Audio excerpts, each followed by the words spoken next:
Au cœur de l'Europe, aux portes de Paris, de Lille ou Bruxelles, Saint-Quentin dévoile son patrimoine architectural. Achevé en 1509, l'hôtel de ville est l'un de ses joyaux. Particulièrement harmonieuse par ses proportions, son élégante façade est l'une des plus belles de la France du Nord.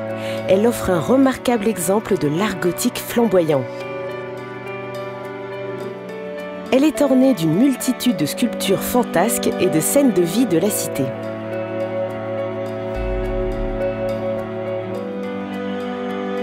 Dans le hall d'entrée aux allures médiévales, les sculptures qui ornent les murs et les piliers reprennent les thèmes évoqués sur la façade. Face à la porte d'entrée, un escalier de pierre conduit au premier étage.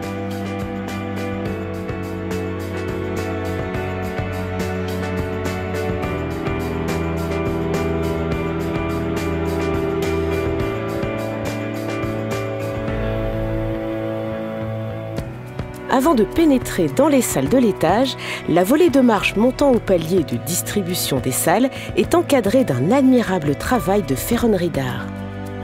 Les garde-corps aux lignes verticales rompues par un bandeau de volutes décoratives s'achèvent sur 2 candélabres dont les fûts élancés se terminent par une vasque en verre dépoli.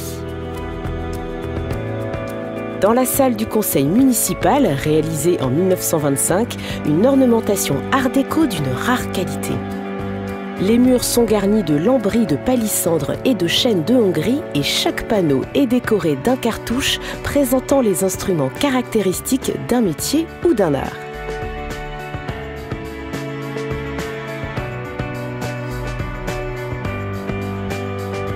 Dans la salle d'attente, un tableau de la mise en sac de la ville par les Espagnols en 1557 illustre un autre épisode tragique de l'histoire de la ville.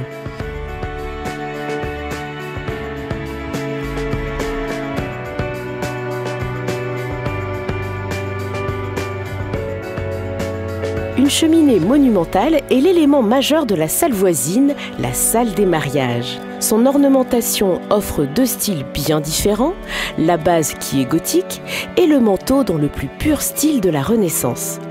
La hotte est décorée d'une galerie de personnages aux habits chatoyants.